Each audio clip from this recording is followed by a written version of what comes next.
আমি আপনাদের একটি জিনিস সংকেত দিয়ে দিই, বর্তমান এই যুগ সন্ধিক্ষণে আমাদের সমাজে সব থেকে বড় অভিশাপ দুটি।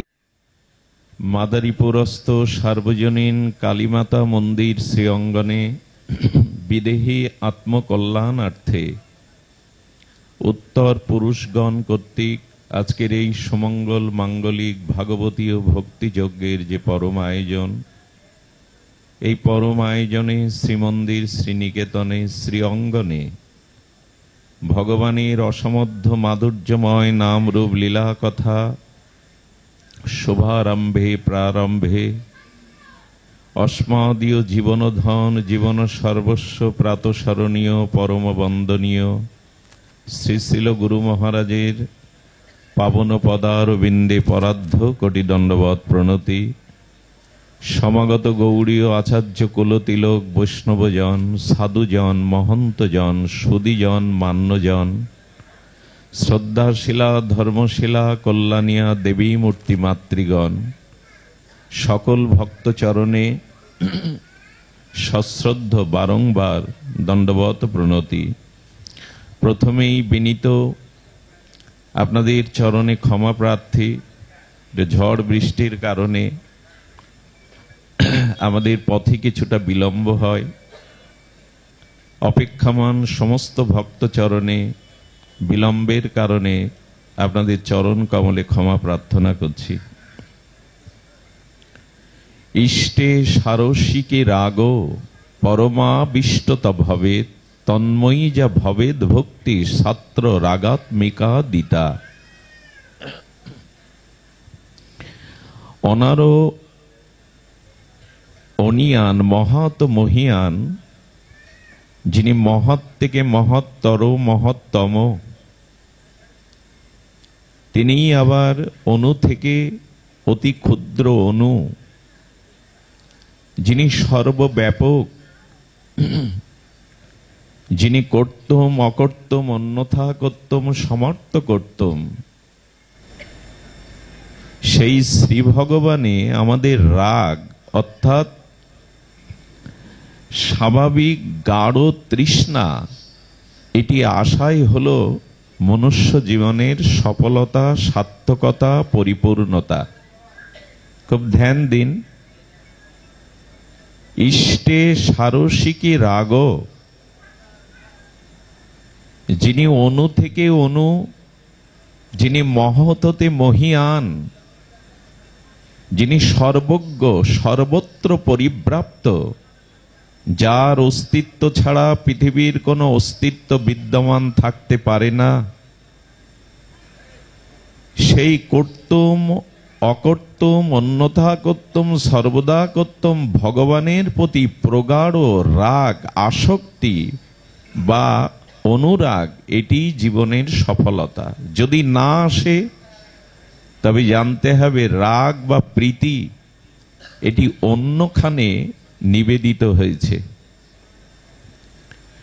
সর্বসুন্দরময় আনন্দময় সচ্চিদানন্দময় সর্বাকর্ষক ভগবানে যদি আমার প্রগাঢ় অনুরাগ না যায়, তবে সেই অনুরাগ আমি সংসারকে দিয়েছি, স্ত্রী পুত্র দেহকে দিয়েছি, পদ প্রতিষ্ঠাকে দিয়েছি।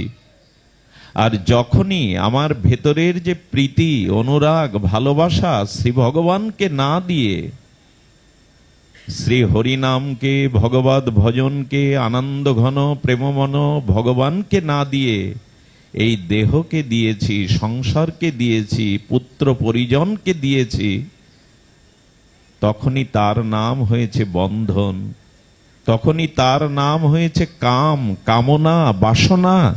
সেটি প্রেম হয়নি, ভক্তি হয়নি। দেখুন, আমাদের পরিচয় যখন আমরা পরিচিত হই বা অন্যকে পরিচয় দান করি, সে পরিচয় আমাদের মূল পরিচয় নয়। আমাদের মূল স্বরূপ পরিচয় এটা বিশেষ সদ্গুরুর কৃপা, মহতের কৃপা, শাস্ত্র অনুধ্যান অনুশীলন না করলে বা ভক্তি প্রগতির পথে যদি আমরা এগিয়ে না যাই, ভাগবত আধ্যাত্মিক চেতনা যদি আমার মধ্যে না থাকে, তবে আমরা পরিচয় যা দেই সেটি বাইরের পরিচয়, আমাদের প্রকৃত পরিচয় নয়। কে আমি, এই পরিচয় আগে আপনাকে নির্ধারণ করতে হবে। একটি গাড়ির মালিককে যদি বলা হয় আপনার কি পরিচয়, তবে সেটা গাড়ির বা পরিচয় হয় না। যন্ত্ররূপ ইঞ্জিন স্বরূপ গাড়ির পরিচয় আর গাড়ির মালিকের পরিচয় এক নয়। বাড়ির পরিচয় এবং বাড়ির যিনি গৃহকর্তা তার পরিচয় এক নয়। তো যখনই আমি আমার নাম বাহ্যিক পরিচয় দিই, সে পরিচয় হয় দেহের, আত্মার নয়, স্বরূপের নয়। আমার নামটি এ জগতে কোনো গুরুজন সজ্জন দিয়েছিল, এই নাম আমি নই, এ দেহ আমি নই। আমার স্বরূপ নিত্য বুদ্ধ শুদ্ধ অজর অমর শাশ্বত সনাতন, আমি আত্মা। দেখুন, এই কঠিন তত্ত্বটির ভেতরে প্রবেশ করতে হবে। আমাদের আধ্যাত্মিক সনাতন বৈদিক অনুশীলন সাধারণ নয়। আমাদের বৈদিক সনাতন ধর্ম গৌড়ী আদর্শ নির্ভর করছে আত্মপরিচয়ের উপরে, আত্মসাক্ষাৎকারের উপরে। এই বাজিতপুরেই জন্মেছিলেন আমাদের হিন্দু জাতীয় সংগঠক স্বামী প্রণবানন্দজি মহারাজ। উনি 20 বছরেই যখন সাধন সিদ্ধ হন, এই মহামানবের মহাপুরুষের মুখ দিয়ে উদ্গীরণ হয় একটি মহাবাণী, মহামৃত্যু কি? উনি বলছেন আত্মবিস্মৃতি মহামৃত্যু। আমি কে এটি ভুলে যাওয়াই হলো প্রকৃত মহামৃত্যু। কে আমি? আমি দেহ নই, হস্তপদ বিশিষ্ট নাম আমি নই। হস্তপদ বিশিষ্ট এই রক্ত মাংসের প্রপঞ্চময় দেহ আমি নই, কিন্তু পরিচয় তো দেহের দিয়ে চলেছি। আমি অমুক, আমার ঠিকানা এটি নয়। আমাদের আত্মদর্শন, ভারতীয় বৈদিক সনাতন দর্শন হলো এটি, তোমার পরিচয় আগে তুমি নির্ণয় করো, কে তুমি। সুধীজন, আমি মৃত্যুবরণ করলে বলে অমুক চলে গেছে, বিল্বমঙ্গল আজ দেহ ছেড়ে চলে গেছে। আসলে দেহটাই তো গেছে, যে গেছে তার অনুসন্ধান তো করিনি। মা যদি তার মৃত সন্তানকে বুকে নিয়ে সন্তান বিরহ হারানোর বেদনায় আর্তনাদ করতে থাকে, খোকা কোথায় গেলি, গোপাল কোথায় গেলি, প্রশ্ন করবেন তো। সেই গোপাল রূপ তার সন্তান তার বুকে আছে, সে গোপালকে খুঁজছে। স্বামী মারা গেলে কোনো প্রেয়সী স্ত্রী স্বামীর বুকে মাথা রেখেই বলে, ওগো তুমি কোথায় চলে গেলে। এই তুমি কোথায় চলে গেলে কে? দেহটা তো রয়েছে, তার নখাগ্র থেকে কেশাগ্র পর্যন্ত পুরো শরীরটা রয়েছে। সে শোক করছে কার জন্য, খুঁজছে কার জন্য? সন্তানের দেহটা তো মায়ের বুকে, কিন্তু সন্তান খোকা কোথায় গেলি বলে কাঁদছে। খোকা কোথায় গেল? খোকা তো তার বুকে। যদি মা প্রশ্ন করে, খোকা তো মা বলে ডাকে না, খোকা তো দুটো ছোট্ট বাহু পাশে আদর করে আমার গলা জড়িয়ে ধরে মা বলে ডাকে না। তো যে শক্তি ওর হাত দুটো তোমার গলা জড়িয়ে ধরত স্নেহে, যে শক্তি ওর মুখ দিয়ে ওর বদন দিয়ে মা ডাক বলাতো, সেই শক্তিটাই চলে গেছে বিদায় আজ কিছুই নেই। ওই শক্তি আমি, ওই স্বরূপই আমি, ওই আত্মাই আমার স্বরূপ। আমি ভগবানের নিত্য কৃষ্ণ দাস, আমি দেহ নই, আমি নাম নই, আমি প্রপঞ্চময় রক্ত মাংসের পিণ্ড নই। এই পরিচয় আপনাকে আগে পরিচিত হতে হবে। এই পরিচয় শাশ্বতভাবে অনুধ্যান করতে হবে, অনুভূতিতে আসতে হবে, তবে ভক্তি রাজ্যে, ভগবান রাজ্যে আপনি পৌঁছানোর অধিকারী। আমরা ভুলেই আছি, এ জগতের পরিচয় নিয়ে ভুলে আছি। যদি স্বরূপ পরিচয় কখনো পান, যদি স্বরূপ স্মৃতি ফিরে পান, আমি বলছি আজ এই মুহূর্তে কোনো পাপ আপনাকে স্পর্শ করবে না, কোনো মৃত্যু আপনাকে স্পর্শ করবে না। এই জগতে কোনো শোক নেই যাকে আপনাকে শোকাবিত করতে পারে, যদি আপনি আপনাকে চেনেন, আপনার পরিচয় জানতে পারেন। কথাটি আমি দ্রুত বলে যাচ্ছি সময়ের অভাবে, কিন্তু ধ্যান দিন, যদি স্বরূপ পরিচয় একবার জেনে যেতে পারেন সাধনার দ্বারা, উপলব্ধির দ্বারা, মহতের কৃপার দ্বারা, তবে আপনার জীবনে দ্বিতীয় কোনো পাপ হওয়ার সম্ভাবনা নেই। আপনার স্খলন পতন নাই, কোনো জাগতিক দুঃখ আপনাকে আর স্পর্শ করতে পারবে না। এই জন্য ভগবান গীতাতেই এই কথা বারবার বলেছেন, যাকে অগ্নিতে দাহ করতে পারে না, যাকে অগ্নিতে দাহ করতে পারে না, যাকে জল ভিজাতে পারে না, বাতাস যাকে আর্দ্র করতে, শুষ্ক করতে পারে না, যিনি অজর অমর শাশ্বত চিরন্তন দিব্য চিন্ময়, সেই চিৎকন পরমাত্মার অংশ আত্মা আমি। তো আত্মা সম্পর্কে গোস্বামী তুলসীদাস বলেছেন, ঈশ্বর অংশ জীব অবিনাশী। খুব ধ্যান দিন শব্দটার দিকে। ঈশ্বর অংশ জীব অবিনাশী, অমল চেতন সহজ সুখ রাশি। কি অদ্ভুত গোস্বামী পাদের এই দিব্য শব্দ। আমরা ঈশ্বরের অংশ, মামই বাংশ জীবলোক জীবভূতা সনাতন। আমি যদি ঈশ্বরের অংশ হই, ঈশ্বরের জন্ম নাই, ঈশ্বরের আবির্ভাব আছে, ঈশ্বরের মৃত্যু নাই, তার তিরোভাব আছে, ঈশ্বরের জরাব্যাধি নাই, তা আমি যদি স্বয়ং সেই অনিত্যর উপরে চির নিত্য বস্তু শাশ্বত অজর অমর সচ্চিদ আনন্দময় ভগবানের অংশ হই, তা আমার মৃত্যু কোথায়, আমার জরা কোথায়, আমার দুঃখ কোথায়? স্বয়ং সচ্চিদানন্দ পরতত্ত্ব ভগবানের দুঃখ নাই। এর প্রমাণ হলো, সূর্যতে কখনো অন্ধকার দেখা যায় কি? সূর্য কখনো কি অন্ধকারের পরিচয় পায়? সূর্যের সামনে অন্ধকার যেতে পারে?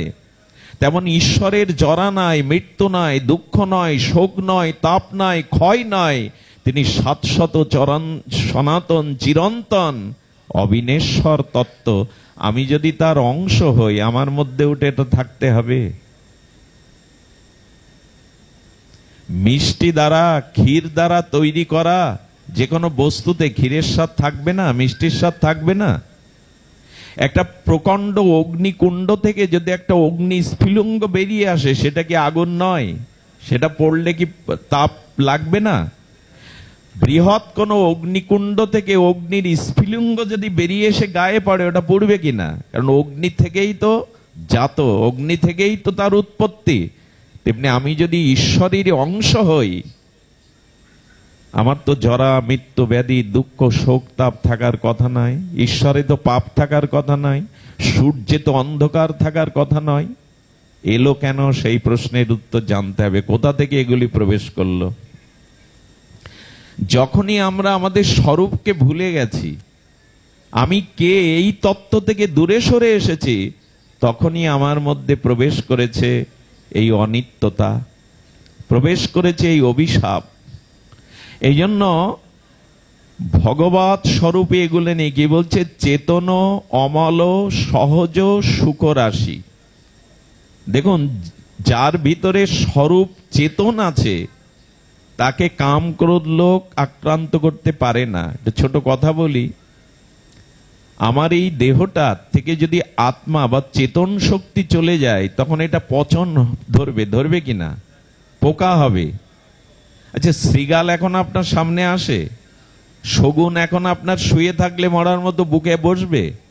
যদিও বিরল প্রজাতি এই শগুন পৃথিবী থেকে, বিশেষ করে আমাদের বঙ্গদেশ থেকে এই পরিবেশ সুন্দরকারী প্রাণীটা প্রায় লুপ্ত। কিন্তু যদি মরার পাশে আপনি মরার ভান করে শুয়ে থাকেন, চিল বা শগুন যারা মৃতকে ছিঁড়ে খায়, সভ্যক প্রাণী, এরা আপনার বুকে বসবে না। বহু মাইল দূর থেকে ওরা জেনে গেছে আপনার মধ্যে এখনো প্রাণ আছে। সিগালটা, কুকুরটা আসবে না, কারণ প্রাণ আছে। কিন্তু 20 কিলোমিটার দূর থেকে মরাকে ওরা দেখতে পায়, বুঝতে পারে, ওর বুকে এসে মাংস ছিঁড়ে খায়। ঠিক যখনই আপনি বুঝবেন আপনি দেহ না, আপনি রক্ত মাংসের পিণ্ড না, আপনি ঈশ্বরের অংশ, আপনি চেতন, তখন কাম ক্রোধ শ্রীগাল কুকুর আপনাকে আর ছিঁড়ে খেতে আসবে না। গৃহ দেবতা যদি জেগে থাকে, তবে চোর প্রবেশ করতে পারে? পাহারাদার যদি জেগে থাকে, গৃহ দেবতা যদি জেগে থাকে, চোর ঘরে প্রবেশ করতে, যার ভিতরে আমি ঈশ্বরের অংশ, এই চেতনা জেগে আছে, তার কাছে কাম ক্রোধ তাকে ছিঁড়ে খেতে পারবে না। মরে পড়ে থাকুন ছিঁড়ে খাবে, শৃগাল কুকুর গৃধ শগুন, কিন্তু জীবদ্দশায় পড়ে থাকুন ওরা একটাও আপনার কাছে আসবে না। এর মানেই হলো যখন আপনি ঈশ্বরের অংশ, আপনি কৃষ্ণ দাস, এই চেতনা আপনার ভিতরে কাজ করবে, তখন কাম ক্রোধ আপনাকে ছিঁড়ে খাবে না। যেমন এখন আপনাদের মধ্যে কাম ক্রোধ দুশ্চিন্তা সংসার ভাবনাটা আসছে না, কারণ এখন ভগবানের লীলা কথা সাধু সঙ্গে শ্রবণ করছেন, এখন আপনার ভিতরে চেতনাটা জাগ্রত হয়েছে, এই জন্য এখন কারো মধ্যে কোনো বিকার আসছে না। এই জন্য চেতন অমল, অমল মানে যেখানে কোনো মল প্রবেশ করতে পারে না। আপনি যদি স্বরূপে জাগরিত থাকেন, আপনি ভগবানের দাস, আপনি আত্মা, এই চিন্তা স্বরূপ ভাবনা যদি আপনার ভিতরে প্রকাশ হয়, তখন আপনি অমল, কোনো মলই আপনাকে স্পর্শ করতে পারবে না। চেতন অমল সহজ সুখ রাশি, জীব তো দুঃখের থেকে জন্মায়নি, অমৃতস্য পুত্রা। উপনিষদ বলেছেন তুমি অমৃতের পুত্র, তো অমৃতের পুত্র কাঁদবে কেন, দুঃখ পাবে কেন, জরাব্যাধি ভোগ করবে কেন? আমার কথা কি বোঝা যায়? রাজার ছেলে ভিক্ষা করবে কেন? আমি অমৃত থেকে এসেছি, অমৃতস্য পুত্র, অমৃতের পুত্র, আমার ভিতরে দুঃখ থাকার কথা নয়। আসলে দুঃখটা আমি ডেকে এনেছি, দুঃখ আমার মধ্যে নাই। দুঃখটা আমি আহ্বান করে এনেছি। কখন? যখন আমি সেই স্বরূপকে ভুলে গেলাম, কৃষ্ণকে ভুলে গেলাম, সহজ কথায় ভগবানকে ভুলে গেলাম, সেই পথ ধরেই আমার জীবনে কাম ক্রোধ লোভ দুঃখ এসে উপস্থিত হলো কর্মফল। এখানে আলো আছে, এই জন্য অন্ধকার দূর হয়ে গেছে। আপনাদের বদনগুলো দেখতে পাচ্ছি, বস্তু ধর্মগুলো প্রকাশ হচ্ছে আলো বলে। আলো নিভে যাক, আপনাদেরও দেখতে পাবো না, বস্তু ধর্ম দৃষ্টিগোচর হবে না।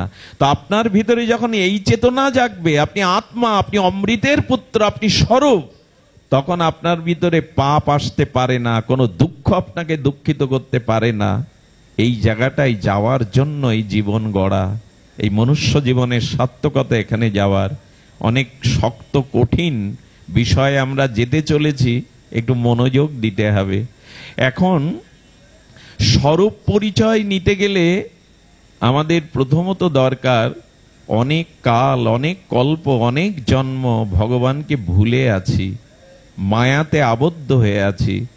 এখন সঠিক পথটা হলো, যে ভালোবাসাটা, যে প্রীতিটা, যে অনুরাগটা, যে পিপাসাটা সংসারকে দিয়েছি, দেহ গেহ পুত্র পরিজনকে দিয়েছি, ওটা আবার নিগড়াতে হবে। আচ্ছা, এই যে সুতির কোনো বস্ত্রখণ্ড যদি জলে ভিজিয়ে নেন, জলটা সুতোর মধ্যে প্রবেশ করবে কিনা? করবে কিনা? তো জল আর কাপড়টা যদি আলাদা করতে চান, কি করতে হবে? নিগড়াতে হবে। নিগড়ে জলটা আলাদা করতে হবে, কাপড়টা আলাদা করতে হবে। তো সাধু সঙ্গে গুরু কৃপায়, মহৎ কৃপায়, ভগবানের ভজনের দ্বারা যে ভালোবাসাটা জন্ম জন্মে ভুল পথে দিয়েছেন, ভুল জায়গায় দিয়েছেন, ওটা বিবেক এবং চেতনার দ্বারা নিগড়ে ভগবানকে দেওয়ার নামই হলো, ভগবানকে দেওয়ার নামই হলো এই দুঃখ জরা মৃত্যু থেকে নিষ্কৃতির একমাত্র উপায়। এই জন্য ভগবান বলেছেন, মচ্চিত্ত সর্বদুর্গানি, দুর্গতি যদি নাশ করতে চাও মনকে আমায় দাও, দ্বিতীয় কোনো পথ খোলা নেই তোমার জীবনে। যদি সর্বদুর্গতি হতে তুমি নিষ্কৃতি পেতে চাও, মচ্চিত্ত সর্বদুর্গানি মৎ প্রসাদাৎ তরিষ্যসি। গীতার এই মহাবাণী, দিব্যবাণীতে ভগবান বললেন, একমাত্র উপায় মন আমাকে দাও, মত চিত্ত। নিজের কাছে প্রশ্ন করুন তো, মন বা মনের অনুরাগ ভগবানকে দিতে পেরেছে কিনা? বিশ্বকবি রবীন্দ্রনাথ, এই কবীন্দ্র এক গীতি চরণে উনি বলেছেন, মাঝে মাঝে তব দেখা পাই, চিরদিন কেন পাই না। মাঝে মাঝে মনটাকে ঈশ্বর দেই, বিপদে পড়ে, সংকটে পড়ে, রাজ ভয়, মৃত্যু ভয়, সংসার ভয়, পুত্র কন্যার মঙ্গলের জন্য মাঝে মাঝে মনটা ভগবানকে দেই। মাঝে মাঝে তব দেখা পাই, চিরদিন কেন। কালো মেঘ আসে হৃদয় আকাশে, তোমারে দেখিতে দেয় না। আমাদের মাঝে মাঝে কালো মেঘ এসে পূর্ণিমার চাঁদকে ঢেকে দেয়, ভগবানের অনুরাগকে, ভগবানের প্রীতিকে ঢেকে দেয় এই বিষয় কামনারূপ মেঘ। এই জন্য এই শ্লোকে বলছেন, ইষ্টে সারসিকী রাগ পরমা বিষ্টতা ভবে। যে কোনো উপায়ে মনের আবেশটা, প্রগাঢ় তৃষ্ণাটা ভগবানের দিকে দাও। তো যাবে কি করে সেটা এখন আমরা অনুসন্ধান করব। আগেই বলে নিলাম, যদি অমল সহজ সুখ রাশি পান, পাপ আপনাতে আসবে না। পাপ আপনাতে আসতে পারে না যদি চেতনা জাগৃত থাকে। আপনার মধ্যে যদি চিত চেতনা, আধ্যাত্মিক চেতনা জাগরিত থাকে, আসতে পারবে না। সুধীবৃন্দ, এই জন্য বলছে তন্ময়ী যা ভবেদ ভক্তি। তন্ময়ী জানে ভগবানের প্রতি আমাদের একটা তন্ময়তা আসতে হবে, সহজ কথায় আবেশ আসতে হবে। ইষ্টে সারসিকী রাগ বিরজন্তী অভিব্যক্তং ব্রজবাসী জনাদিষু। আহা, রূপ গোস্বামীর কলম। এই রসাচার্য রূপানুগা ভজনের আচার্য রূপ গোস্বামীবাদ বলছেন, বিরজন্তী অভিব্যক্তং ব্রজবাসী জনাদিষু। ব্রজবাসীদের দিকে তাকাও। ব্রজবাসীরা যেমন করে তাদের প্রাণের প্রাণধন, তাদের নয়নের নয়ন, তাদের জীবনের স্পন্দন, তাদের জীবনেরও জীবন কৃষ্ণের প্রতি ব্রজবাসীরা যেভাবে ভালোবাসাটা দিয়েছিল, প্রগাঢ় অনুরাগটা দিয়েছিল, তুমিও তেমনি করে ব্রজবাসীদের আনুগত্যে অমনি করে তোমার প্রগাঢ় অনুরাগটা ভগবানকে দাও। ব্রজবাসী জনাদিতে বিরাজমান। ব্রজবাসীদের মধ্যে যে প্রীতিটা গোবিন্দের জন্য বিরাজ করছে, তুমি ওদের আনুগত্য নিয়ে ওই প্রীতিটা তাদের দাও। আচ্ছা, আমাদের প্রীতি ভগবানে যেতে চায় না কেন? খুব মূল্যবান একটি বিষয় আমরা যদি একটু আলোচনা করি, একটু ধ্যান দিয়ে শুনতে হবে। আমাদের প্রীতিটা, আমাদের অনুরাগটা ব্রজবাসীদের মতো প্রিয় পরম ব্রজ সুন্দর মনোহর রসরাজ গোবিন্দের প্রতি না গিয়ে কেন বিষয়ের প্রতি যায়? তার একটি কারণ, আমাদের জীবনে জন্মের সাথে সাথে আমরা দুটো অভিশাপ নিয়ে জন্মেছি। খুব মূল্যবান কথা, যদি হৃদয় দিয়ে শোনেন। আমরা যখনই এই পৃথিবীতে জন্মেছি, দুটো অভিশাপ আমাদের মাথার উপরে এসেছে। অভিশাপ দুটি আমাদের সকলের আছে। একটা হলো সসুখ বাসনা, আর একটা হলো স্বার্থ। একটা কি বললাম? সসুখ বাসনা মানে মানে নিজ। যেই জন্মালাম এই প্রপঞ্চর আলো বাতাসে, সে আমাদের মধ্যে নিজের সুখের বাসনাটা এসে গেল। কি সুখের বাসনা? সসুখ বাসনা। আরেকটি হলো স্বার্থ। এই জগতে আমরা স্বার্থ ছাড়া এক পাও চলতে শিখিনি। এই দুটি আমাদের মহা অভিশাপ, শুধু অভিশাপ না। আর এই অভিশাপ থেকে যতদিন মুক্তি না পাবো, মুক্ত না হব, ততদিন ওই প্রেমের রাজ্যে প্রবেশের অধিকার আমার থাকবে না। ওই রাজ্যে সসুখ বাসনাকে এক কথা কাম বলে, ব্যাপক অর্থে কামনা। সসুখ বাসনা মানে নিজ ভোগের বাসনা। সসুখ বাসনা মানে নিজ ভোগের বাসনা। এই অভিশাপ আমাদের প্রত্যেকের মধ্যে। আমরা আমাদের সসুখ, নিজ সুখ বাসনার অভিশাপ নিয়ে জন্মেছি। অন্য সুখী হলো কিনা এ দেখবার চিন্তা অবসর আজ আমাদের নেই। আমি সবার কাছ থেকে আমার সুখ আদায় করব, এই অভিশাপটায় আমাদের মাথায় যতদিন, ততদিন প্রেম আসবে না। আমার মনে হয় চৈতন্য চরিতামৃতকার মাত্র দুটি পয়ারে যেটা বুঝিয়েছেন, পৃথিবীর কোনো দার্শনিক, কোনো আচার্য এই কাম আর প্রেমকে এভাবে বোঝাতে পারেনি। কি অদ্ভুত তার রচনা শৈলী!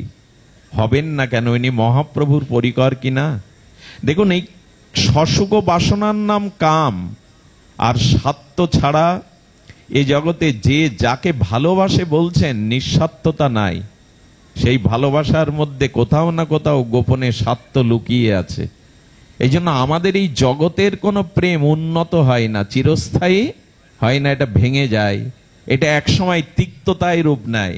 তা সে লাইলি মজনু বলুন আর জগতের প্রাকৃত নায়ক নায়িকা বলুন, এই প্রেম থাকে না, এই আবেশ থাকে না, ভেঙে যায়। তার কারণ তার মধ্যে স্বার্থ এসে দেখা দেয়, নিজের সুখ এসে দেখা দেয়। খুব ধ্যান দিয়ে শুনতে হবে। পৃথিবীর প্রত্যেকটি সম্পর্কের মধ্যে, প্রত্যেকটি ভালোবাসার মধ্যে কোথাও না কোথাও সূক্ষ্মাতি সূক্ষ্ম ভাবে স্বার্থ বা নিজের সুখ লুকিয়ে আছে। যদি বলেন পিতা মাতাতে আছে, হ্যাঁ, এই একটা চরিত্র জগতে এখনো নষ্ট হয়নি।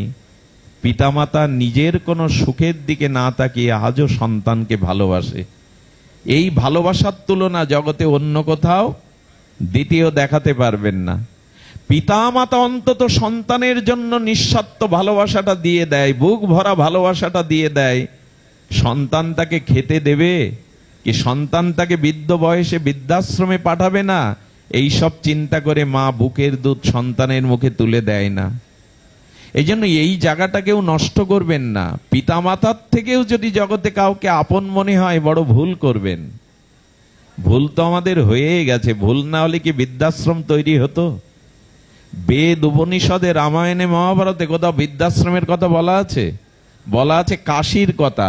শেষ জীবনটা কাশীতে গিয়ে মরো, তালে মুক্তি হবে। কই বৃদ্ধাশ্রমের কথা তো বেদ পুরাণে লেখা নেই।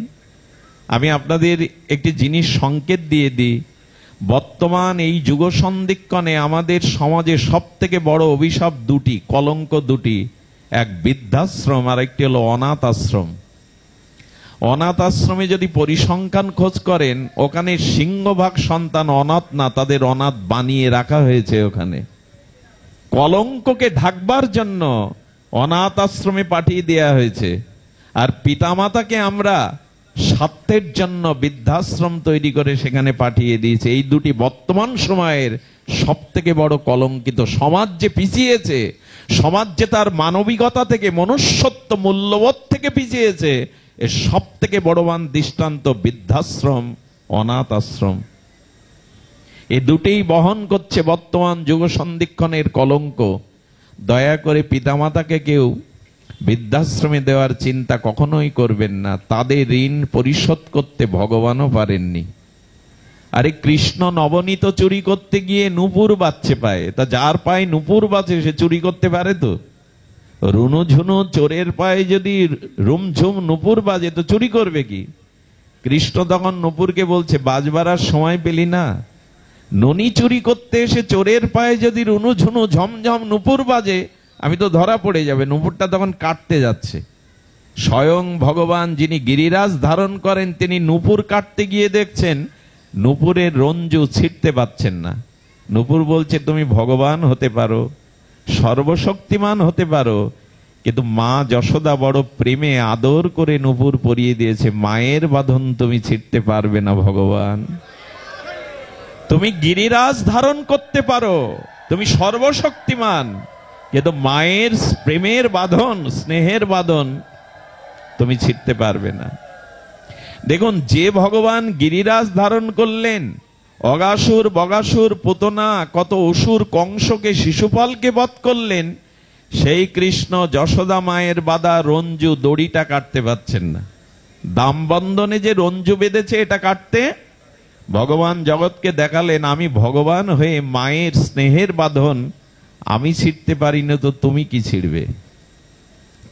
এই জন্য পিতামাতার সম্বন্ধটা নির্মল। তবুও বলবো, তবুও শুনুন, পিতামাতার মনেও কিঞ্চিত কিছুটা আশা লুকিয়ে থাকে। সে আশাটা কি জানেন?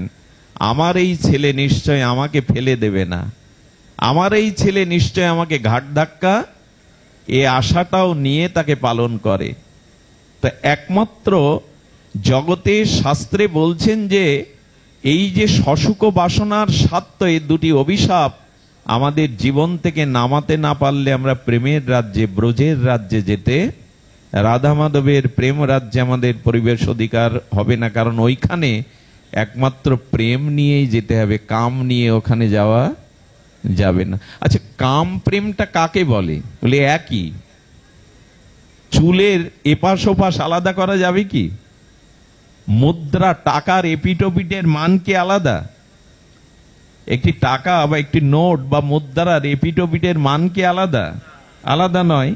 তেমনি কাম প্রেম দেখতে একই রকম, একই তার স্বভাব, প্রেমও যা কামও তা, কিন্তু পার্থক্য হলো আহা কবিরাজ কৃষ্ণ গোস্বামীর অনবদ্য এই লেখনী। উনি বলছেন আত্মেন্দ্রিয় প্রীতিবাঞ্ছা তারে বলে কাম, আর কৃষ্ণেন্দ্রিয় প্রীতিবাঞ্ছা ধরে প্রেম নাম। একই বিষয়বস্তু, নিজের সুখের জন্য যা চাওয়া পাওয়া তার নাম কাম, আর কৃষ্ণ সুখের জন্য যা কিছু তার নাম প্রেম। ঘুরিয়ে দিন, বোঝাতে পারছি না, বোঝাবার ক্ষমতা দক্ষতা অনুভূতি নাই, তো কি বোঝাবো? কাম প্রেম একই মানে যে দৃষ্টান্ত বহুবার দেওয়া হয়েছে, কোন যুবক যদি গোলাপ ফুলের কাননে বাগানে গিয়ে কোন লাল গোলাপ, ফুটন্ত গোলাপকে তুলে তার প্রেয়সী তার প্রিয়ার খোপায় গুজে দেয়, প্রিয়া হাসি মুখে তাকে একটু স্তুতি করে, ভালোবাসার অভিনয় করেও দুটো প্রীতির কথা বলে, প্রশংসার কথা বলে, আমাকে এত ভালোবাসো। আর এই একই গোলাপের বাগানে একই বৃন্ত থেকে আরেকটি যুবক গোলাপ ফুল তুলে সেই সুগন্ধময় সৌরভময় সৌন্দর্যময় গোলাপের পাপড়িগুলো অগরু চন্দন মিশিয়ে রাধারানীর চরণে দিয়ে দিল। একই তো গোলাপ, একই বাগান, একই বৃন্তে দুটো গোলাপ ফুটেছে, একজন তার প্রেয়সীর খোপায় গুজে দিল আবেশে, আর একজন রাধারানীর চরণে পাপড়িগুলো দিয়ে দিল। বোঝা যায় যেটা কৃষ্ণ সুখের জন্য দিচ্ছেন তার নাম প্রেম, আর কৃষ্ণকে বিমুখ করে, ভগবানকে বিমুখ করে নিজ সুখের জন্য যে চাওয়া তার নাম কাম। এর থেকে সহজ করে আর কেউ এমন পয়ার দিতে পারেনি। আত্মেন্দ্রিয় প্রীতিবাঞ্ছা, অর্থাৎ নিজের প্রীতিবাঞ্ছা, নিজের সুখের বাঞ্ছার নাম হলো কাম, আর ভগবৎ প্রীতির যে ইচ্ছা বা বাঞ্ছা তার নাম প্রেম। এখানে আপনারা মানসিক শান্তি পাচ্ছেন, তার কারণ কি জানেন? এখানে কোনো কামনা নিয়ে আসেননি, টাকার জন্য আসেননি, দেহভোগের জন্য। কেউ এখন চা দিবে আপনাকে এখানে বসে? কেউ এক গ্লাস জল দিবে? কেউ আপনার গরম লাগছে বলে বাতাস করবে না। তবু বসে মানসিক শান্তি পাচ্ছেন কেন জানেন? আপনি এখন কৃষ্ণ সুখের জন্য এসেছেন, কারণ সাধু সঙ্গে হরিকথা শুনলে ভগবান আনন্দ পান, তার সুখের জন্য এসেছেন। এই জন্য কাম আপনাকে এখন স্পর্শ করছে না। কিন্তু লক্ষ্য করবেন, এই আপনারাই যদি এখন কোনো যাত্রা দেখতে যান, বিয়ে বাড়িতে যান বরযাত্রী হয়ে, ওখানে আপনাদের অস্থিরতা কমবে না, উচ্ছ্বাস কমবে না, কারণ ওখানে নিজ সুখের চিন্তা করে গেছেন। আচ্ছা, এই কষ্ট বিয়ে বাড়িতে গিয়ে পাবেন যদি বলা হয় 2 ঘন্টা এখানে বসুন, কোনো জল দেওয়া হবে না, আপনাদের সাথে কোনো কথা বলা হবে না, আপনাদের কোনো অভিনন্দন করা হবে না, 2 ঘন্টা এই মাটিতে বসুন। বিয়ে বাড়িতে বসবেন আপনারা? এখানে বসেছেন কেন? এখানে বসেছেন দেহ সুখের জন্য, এখানে আসেননি। এখানে আত্মীয়তা পাওয়ার জন্য আসেননি। সাধু সঙ্গে ভগবত কথা শুনলে ভগবান আনন্দ পাবেন, তাই এসেছি ভগবানের জন্য। এই জন্যই এখন এত কষ্টের পরেও একটা মানসিক শান্তি কাজ করছে। কাম প্রেম দোহাকার বিভিন্ন লক্ষণ। এই দেখুন, কাম প্রেমের লক্ষণ কি? কাম প্রেম দোহাকার বিভিন্ন লক্ষণ। হ্যাঁ, কাম অন্ধতম, প্রেম উজ্জ্বল ভাস্কর। কি বলেছেন কবিরাজ কৃষ্ণকে? কামের তাৎপর্য নিজ সম্ভোগ কেবল, কৃষ্ণ সুখই তাৎপর্য, প্রেম তো হয় প্রবল। আহা, এমন করে আর কেউ লিখে যেতে পারিনি। উনি বলছেন কামের তাৎপর্য কি? নিজ সম্ভোগ কেবল, ভোগ করতে চাই। কামের তাৎপর্য নিজ সম্ভোগ কেবল, এই দেহটাকে ভোগ দিতে চাই, শব্দ স্পর্শ রূপ রসগন্ধ ভোগ করতে চাই, এটাই কামের তাৎপর্য। আর কৃষ্ণ সুখ তাৎপর্য হয় প্রেম তো প্রবল। কৃষ্ণের সুখের জন্য যে চেষ্টা তাকেই বলে প্রেম। প্রেম হলো অমানিসার ঘোর অন্ধকার, এই কাম হলো অমানিসার ঘোর অন্ধকার, প্রেম হলো পূর্ণিমার পূর্ণ চন্দ্রিমার কিরণমালা, সুধা কিরণ। কাম হলো নর্দমার প্রতি দুর্গন্ধময় দূষিত প্রদূষিত পোকামাকড়ময় জল, যা স্নান করা যায় না, পান করা যায় না। আর প্রেম হলো মন্দাকিনীর স্নিগ্ধ অমৃত ধারা। এই জন্য জগতে যতদিন নিজ সুখ স্বার্থ কামনা আছে, ততদিন ওই রাজ্যে, ব্রজ রাজ্যে প্রবেশ করা সম্ভব নয়। আমার সময় কম, আমি দ্রুত আপনাদেরকে একটু ব্রজে নিয়ে যেতে চাই। ব্রজে নিয়ে যেতে চাই এই জন্য, এ দেহ সুখ আপনি কোটি কোটি প্রাণীতে, কোটি কোটি জীব নিচয় পেয়েছেন, আজও পিপাসা মিটেছে? আমাকে একটা কথার প্রশ্নের একটু দয়া করে উত্তর দিন। আজ পর্যন্ত যত ভোগ করেছি, ভোগের পিপাসা মিটেছে কি? মিটবে কি? মৃত্যুর সময় পর্যন্ত মানুষ বিকট হা হয়ে মারা যায়। কেন জানেন? ওকে দেখলেই জ্ঞানীজনেরা নিশ্চিত বুঝতে পারে ওর এখনো পিপাসা যায়নি। একটা সাবধান বাণী শোনাই, এই জগতের কোন জাগতিক কামনা নিয়ে যদি মারা যান, তবে আপনাকে আরো কোটি কোটি কল্প আসতে হবে, কোটি কোটি জন্ম না, কোটি কোটি কল্প আপনাকে আসতে হবে যদি কোনো জাগতিক বাসনা নিয়ে মারা যান। এই জন্য তো শাস্ত্রে বলছে ধীরে ধীরে নিজের ভোগ্য বাসনাকে কমাও, এ তৃষ্ণা মিটবে না। আচ্ছা, সমুদ্রের জল তৃষ্ণার্ত ব্যক্তি খার প্রদান নোনা জল যদি পান করে, তার তৃষ্ণা যায় না বাড়ে? নোনা জল পান করলে তৃষ্ণা যায় কি? সংসারে আজ পর্যন্ত কারো তৃষ্ণা যায় না। আপনাদের মনে আছে শ্রীকৃষ্ণ যে বংশে জন্মেছিলেন, যদু বংশে, ওই যদুর পিতা যজাতি, তিনি বহুদিন আর অখণ্ড ভারতের রাজা ছিলেন, ভোগ করেছেন যজাতি। শেষে নিজের স্ত্রীর বান্ধবীকে গোপনে রাক্ষস বিবাহ করলেন, তার পানি গ্রহণ করায় অভিশপ্ত হলেন, তোমার যৌবন চলে যাক, তুমি মৃত্যু যন্ত্রণায় কাতরাও। তো উনি বললেন, আমার তো এখনো ভোগ বাসনা যায়নি, অভিশাপ দিয়ে আমার যৌবন কেড়ে নিলেন, জরা দিয়ে দিলেন, তো অভিশাপ যাবে কি করে? বলে, কোন যুবক যদি তোমাকে যৌবন দিয়ে তোমার জরা নেয়, তখন তুমি আবার ভোগ করতে পারবে। কেউ নেবে কি? আপনাকে যদি বলা হয় আমার এই জরা, পচা গলা পোকা জরাটা দেব, আর তোমাকে রাজত্ব দিচ্ছি, তুমি রাজত্ব নিয়ে জরা নাও, নেবে কেউ? কেউ নেবে না। তো উনার তৃতীয় পুত্রকে বললেন, তুই আমার পুত্র, আমি তো জন্ম দিয়েছি। দেখুন কাম মানুষকে কিভাবে অন্ধ করে। নিজের পুত্রের যৌবন চেয়ে নিলেন। ভোগ করা যায় নিজের পুত্রের যৌবন নিয়ে? কাম মানুষকে কতটা অন্ধ করে দেয়। রাজা যজাতি পুত্রের যৌবন নিয়ে 100 বছর ভোগ করলেন, এবং যে পুত্রের যৌবন নিয়েছিলেন, জরা দিয়েছিলেন, তার স্ত্রী আত্মহত্যা করে মারা যায়। এই অভিশাপ দেখলেন, তবু ভোগের বাসনা। 100 বছর পরে বললেন, ঘৃতেতে যদি, অগ্নিতে যদি ঘৃতাহতি দেয়া হয়, যেমন অগ্নি নেবে না, আরো দাও দাও করে জ্বলে, কোটি জন্ম ভোগ করলে, কাম ভোগ করলে কামের বাসনা যাবে না। এবার থেমে দাঁড়াও, এবার পথটাকে রুদ্ধ করে দাও, এবার ফিরে এসো, নালে এই অভিশাপ তোমাকে জন্ম জন্মান্তরে ঘোরাবে। মনে আছে আপনাদের এই ফরিদপুরের শ্রীঅঙ্গনের বন্ধু সুন্দর, জগৎবন্ধু সুন্দর, একবার এক জঙ্গল দিয়ে যেতে যেতে বুনো শূকর তার চরণে এসে পড়ে। আরে বুনো শূকর তো বাঘের থেকে হিংস্র। বন্ধু সুন্দর মাথায় হাত দিয়ে বিড়বিড় করে কি বলছেন, আরো কাঁদছে শূকরটা, গো গো করে চোখের জলে জিহ্বা দিয়ে পা চেটে দিচ্ছেন। উনি চলে গেলেন। তার প্রিয় একান্ত অঙ্গসেবক একজন ভক্ত বলছে, প্রভু শূকর তোমার চরণ চিনল কি করে? শূকর কি কি বলল চোখের জলে? ওর ওই অবাপ্ত ভাষায় গো গো করে কি নিবেদন করলো তোমার চরণে? বন্ধু সুন্দর বললেন, কাউকে বলিস না, ও 6 বছর আগে আমার ভক্ত ছিল, কিছুদিন ভজনও করেছিল, কিন্তু ভজন করতে করতে পর স্ত্রীর প্রতি ওর লালসা যায়। এই পর স্ত্রীর ভোগের চিন্তা নিয়ে নিয়ে দুরারোগ্য ব্যাধিতে মারা যাওয়ার পরে ওই ভোগ করতেই ও ভোগজনী শূকর জনিতে এসেছে। কিন্তু যে কটা দিন ভজন করেছিল, ওই ভজন নষ্ট হয়নি। তাই আমার চরণে নিবেদন করলো, প্রভু আর একবার সুযোগ দাও, আর একবার মানুষ হওয়ার সুযোগ দাও, এই ভুল আমি করব না। আমরা জন্ম জন্মেই ভুল করে চলেছি। 50 বছর 60 বছর আগে স্ত্রী পুত্র আপনার জীবনে ছিল না, আগামী 50 বছরও থাকবে না। কেন এত মমতা, কেন এত আসক্তি? এদের নিয়েই জীবন কাটাতে এসেছেন।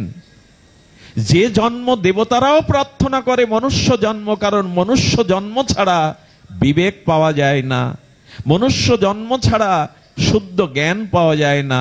সব থেকে বড় কথা, 84 লক্ষ জনির মধ্যে একমাত্র এই জন্মই সার্থক, যে জন্মে ভজন সাধন করে ভগবানকে পাওয়া যায়। অন্য কোনো জন্মে এই সুযোগ নাই, অন্য কোনো জন্মে সুযোগ নাই। সেটা পেয়ে যদি শুধু কামনা বাসনায় কাটিয়ে দেন, তার নাম দিয়েছেন মহতি বিনষ্টি। যে ক্ষতি পূরণ হওয়ার, মহতি বিনষ্টি মানে যে ক্ষতি হয়ে গেলে। আচ্ছা, আজকে রাত্রে ঘুমাবার সময় আমি এই চিন্তাটা আপনাকে করতে বলছি। চিন্তা করে যদি ভয় হয়, তাহলে ভাবলেন আপনি এখনো সজীব আছেন, আপনার কিছু হওয়া সম্ভব।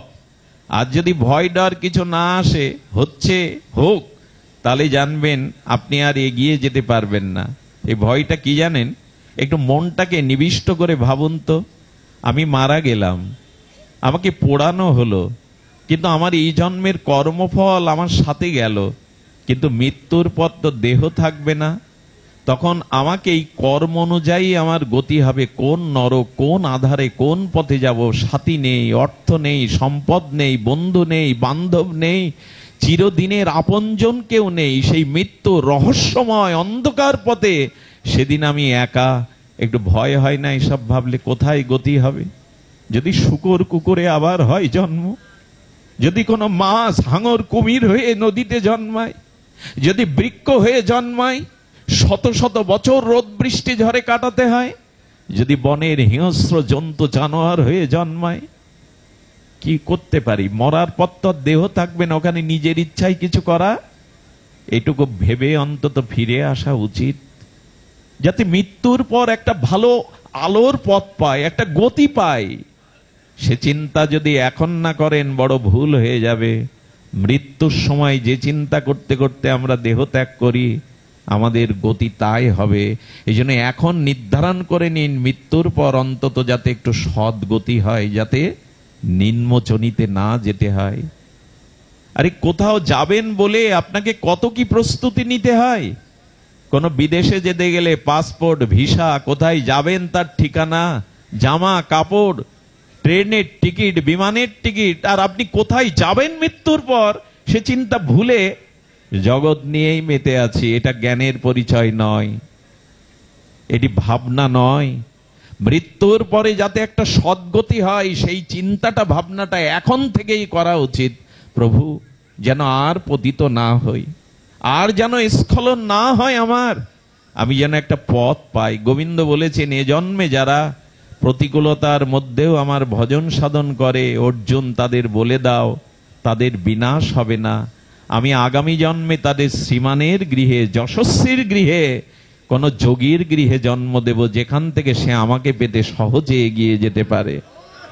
আরে এই জন্মটা তো এগিয়ে থাকুন, এই জন্ম কিছুটা এগিয়ে থাকুন, যাতে আগামী জন্মে পথ পেয়ে যান, যাতে কিছুটা পথ এগিয়ে যেতে পারেন। এই জন্য বলছিলাম, কাম অন্ধতম, প্রেম নির্মল ভাস্কর। এই কাম প্রেমকে যদি না বুঝতে পারি, তাহলে ভজন পথে এগিয়ে যেতে পারবো না। এই জন্য আপনাদের কাছে একান্ত নিবেদন, ভালোবাসাটা ভগবানকে দিন। আর এই ভালোবাসা ভগবানকে দিতে গেলে ভগবানকে জানতে হবে, তার অসমধ্য মাধুর্যকে জানতে হবে। চলুন, ব্রজের কথা বলেছিলাম, এই রাগ ভক্তিটা ব্রজে ওদের ছিল। রাগ ভক্তিটা ওদের ছিল। এই রাগ ভক্তিটা কি করে আসবে? গুরু মহারাজ বলেছিলেন, রাগময়ী ভক্তির হয় রাগাত্মিকা নাম। এই রাগাত্মিকা ভক্তি কি হয়? আমি স্বরূপের পরিচয় দিয়ে শুরু করেছিলাম, আপনাদের ওখানে যদি নিয়ে যাওয়ার চেষ্টা করি গুরুদেবের কৃপায়, আপনাদের প্রসন্ন দৃষ্টিতে, তাহা শুনি লুব্ধ হয় কোন ভাগ্যবান। এই জগতে রাগময়ী ব্রজ ভক্তির কথা শুনতে হবে, নিষ্কাম বিশুদ্ধ ব্রজ প্রেমের কথা শুনতে হবে। এই শুনতে শুনতে কারো মনে লোভ জেগে যাবে, যদি আমিও এমন করে ভালোবাসতে পারতাম। তাহা শুনি লুব্ধ হয় কোন ভাগ্যবান। এই কথা শুনতে শুনতে কারো মনে যদি কিঞ্চিত লোভের সঞ্চার হয়, আমিও যদি তোমাকে এমনি করে ভালোবাসতে পারতাম। এই লোভটা সাধু সঙ্গে আর ভগবানের নাম রূপ লীলা কথা শ্রবণ কীর্তন না করলে এই লোভ কারো জাগবে না। ডক্টর মহানব্রত ব্রহ্মচারী বলেছিলেন, মিষ্টির দোকানে কাছের সুন্দর আলমারির মধ্যে পরিপাটি করে মিষ্টিগুলো সাজানো থাকে। রাস্তায় পথচারী যেতে যেতে একবার তাকায় বনফুল মিষ্টির দোকানে, তখন মিষ্টিগুলো দেখলে একেবারে যে লোভ হয় না তা না, কিন্তু লোভটা প্রকট হয় না। ভালো মিষ্টি, একদিন হয়তো পাবো, সময় থাকলে, অবসর থাকলে, পকেটে অর্থ থাকলে। কিন্তু ওই মিষ্টি কিনে এনে আপনার কোনো প্রিয়জন যদি আপনাকে দেখিয়ে দেখিয়ে সামনে খেতে থাকে, তখন লোভ সামলাতে পারা মুশকিল হয়ে পড়বে। ঠিক মহানামজি বলছেন, এই ব্রজের কথা, এই প্রেমের কথা, এই ভগবানের লীলা কথা যদি তুমি ভক্ত মুখে সামনে বসে শোনো, তাহলে তার মুখর নিঃসৃত এই ভক্তি মাখানো হরি কথা শুনতে শুনতে তোমার মধ্যেও লোভ জেগে যাবে। এমনি করে আমিও কবে ভালোবাসবো ভগবানকে, আমি কবে এমনি করে তাকে ভালোবাসতে পারবো। তাহা শুনি লুব্ধ হয় কোন ভাগ্যবান। এই যদি গোবিন্দকে ভালোবাসবার লোভ একবার জাগে, তাহলে আপনি ভাগ্যবান, নাহলে দুর্ভাগ্য আপনাকে ছাড়বে না। নিজের সুখের চিন্তা বাদে যদি ভগবানকে সুখ দেওয়ার চিন্তা করেন, তবে সেই দিনই আপনি ভাগ্যবান বলে পরিগণিত হবেন। এর আগের জীবনটা আমাদের দুর্ভাগ্যে ভরা, শুধু নিজের চিন্তা করে যারা গেলাম। সুধীজন, লোভে ব্রজবাসীর করে অনুগতি। এই লোভে ব্রজবাসীদের যদি অনুগতি করে, শাস্ত্র যুক্তি নাহি মানে রাগানোগার প্রকৃতি। কথাটা গভীর রাত হয়েছে, এত কঠিন কথা হয়তো আমাদের সরস করবে না হৃদয়, কিন্তু শাস্ত্র যুক্তি মানে না। লোভ কখনো বিধিবিধান মানে? সেই ছোটবেলায় মায়ের নারকেল নাড়ু খাস না জন্য ওটা ঠাকুরের পূজায় লাগবে, এই বিধি মানি আমরা? কোন অবসরে মায়ের নাড়ু চুরি করে দু চারটে খেয়ে ফেলতাম, কারণ লোভ কখনো যুক্তি মানে না। তো ব্রজপ্রেমটা, ভগবত প্রেমটা এমনি করে কোনো যুক্তি মানে না। সে কোনো আজ্ঞাকে মানতে চায় না, ভালোবাসতে হয় তাই ভালোবাসবো, কারো বিধিনিষেধ মানব না। এই জন্য গোপীরা কারো বিধিনিষেধ মানেননি। তারা দেহ ধর্ম, কুল ধর্ম, তাদের সংসদ ধর্ম জলাঞ্জলি দিয়ে, আচ্ছা ধর্ম ত্যাগের কথা তো কৃষ্ণই বলেছে, সর্বধর্মান পরিত্যাজ্য মাম একং শরণং ব্রজ, বলেননি ভগবান? আচ্ছা ভগবান যিনি ধর্মবেত্তা, সনাতনের মধ্যস্থ পুরুষ, তিনি ধর্ম ত্যাগ করতে বলছেন কেন? আমি যদি জিজ্ঞাসা করি যে ভগবান ধর্ম ত্যাগ করতে বলবে কেন, ধর্ম ত্যাগ করলে আমাদের থাকবেটা কি? সব শাস্ত্রেই তো ধর্মের উপদেশ, কিন্তু স্বয়ং ভগবান ধর্ম ত্যাগ করতে বলছেন কেন জানেন? সব ধর্মকে ত্যাগ করো। এটা ওটা না, সব বলছেন সর্বধর্মান। কেন জানেন? বলেন সর্বধর্ম ত্যাগ করে তুমি ধর্ম ত্যাগ করে পরম ধর্ম গ্রহণ করো। সেই পরম ধর্ম হলো অনুরাগ নিয়ে তুমি আমার চরণে সমর্পিত হও। মামেকং শরণং ব্রজ, একমাত্র আমার চরণকেই আগলে ধরো, আমার চরণেই প্রীতি ভালোবাসাটা অঞ্জলি করে দিয়ে দাও। সব কিছু ত্যাগ করো, একমাত্র আমাকে ভালোবাসো। বলেন প্রভু সব ধর্ম যদি ত্যাগ করি প্রত্যাব্যয় হবে না, দোষ হবে না, অমঙ্গল হবে না? গোবিন্দ বললেন অহং তং সর্ব পাপেভ্য মোক্ষাই স্বামী মা শুচ, আমার চরণে যদি একবার অনুরাগ দিতে পারো, তোমার সমস্ত দায়িত্ব আমি নিলাম, তোমার সমস্ত পাপ আমি মুছে দেব, পাপের চিন্তা তোমাকে করতে হবে না। আচ্ছা এখন ভগবানকে আপনি এটো খাওয়াতে পারবেন না, পারবেন কি? আপনার মুখের এটো দিতে পারবেন ভগবানের গালে? বলে ভগবান মনে করলে পারবেন না, বন্ধু মনে করলে পারবেন। বন্ধুকে দেই কি না আমরা খেতে খেতে? আচ্ছা ভগবানকে আপনি শাসন করতে পারবেন? কান ধরে রোদ্দুরে দাঁড় করিয়ে রাখতে পারবেন? বলে ভগবান হলে পারবো না, কিন্তু গোপালকে পারবো। যশোদা যেমন তাকে রোদ্দুরে অদুখুলে বেঁধে রেখেছিল। আমি বোঝাতে চাচ্ছি, আমার বলবার অভিপ্রায় হলো ভগবানকে ভগবান জ্ঞানে না, ভগবানকে সখা প্রিয় জ্ঞানে, সন্তান জ্ঞানে এই ব্রজের ভালোবাসাটা তাকে দিন, তাকে নিজের করে ভালোবাসুন। ভালোবাসাটা দূর হয়ে যাবে যদি তাকে শুধু ভগবান মনে করেন। আর ভগবান মনে করলে কি হবে জানেন? তার কাছে গিয়ে শুধু নিজের বিপদ আপদ চাওয়া পাওয়া চাইতে ইচ্ছা করবে। তুমি সর্বশক্তিমান, তুমি সবকিছু করতে পারো, তুমি আমায় দাও।